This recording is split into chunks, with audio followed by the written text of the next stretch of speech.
I bought this knife maybe a year ago. I saw it online. It's forged. I can't remember the steel. Might be 1095. This is the maker, Trent and Tie. It's a nice knife. I never really used it. I got it. It was not sharp. There was a very basic bevel on it. The whole thing was black except a rather fat end bevel.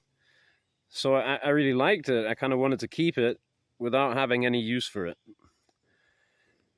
To such a degree that I nearly forgot I kind of had it, really. And then I was cleaning some knives yesterday and I found it.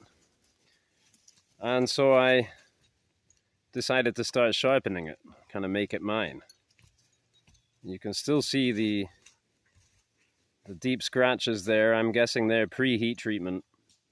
So this guy, Trent and Tie, he's Purgatory Ironworks. I didn't know anything about him, so I just looked him up.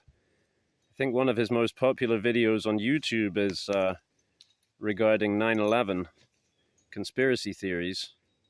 I watched that one. He doesn't seem to be afraid to make himself look like a bit of a fool online, so that's cool. I'm down with that. And I think that he made a beautiful knife. I love the design, and in terms of the realization, you know, he banged it out, I would say. It's got all kinds of little anachronisms, but my only real complaint in terms of the realization of the design would be that there's a bit of a kink in the blade. You can see it going off to the right a little ways there, which I could either grind out and make this into a distal taper, you know, by taking off a lot of material down this side, or I can tap it straight with a carbide hammer. And I think I'm probably going to do a combination of those. I'll tap it a bit and grind it a bit, and there's tons of material to remove here. But now I'm getting this kind of Sabervex bevel on it. It's starting to feel quite nice.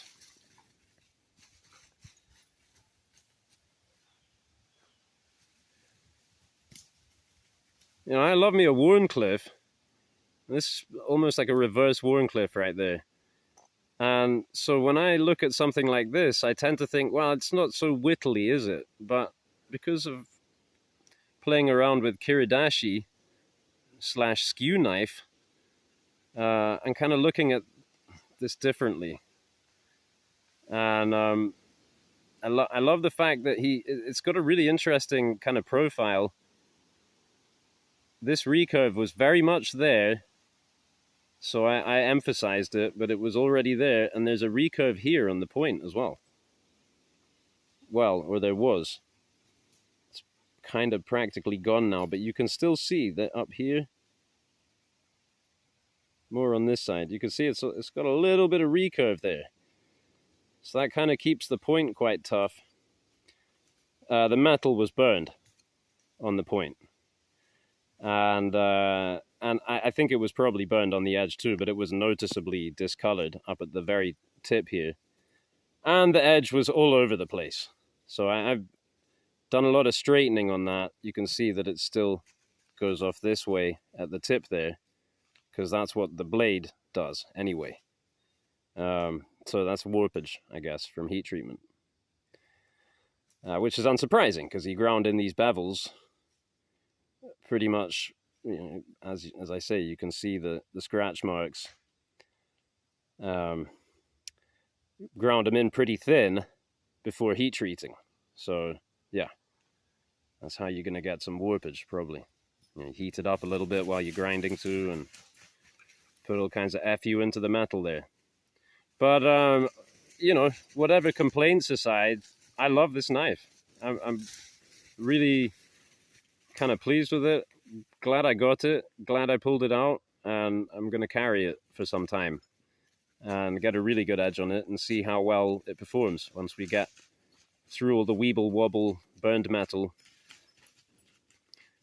And that even gave me a thought, you know, because I think this guy makes a knife like the knives of yore. You know, he gets it to you so that it's already a basically functioning tool, but it's not big wow, fit and finish.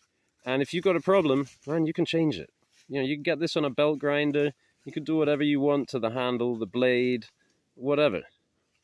So it's really my cup of tea.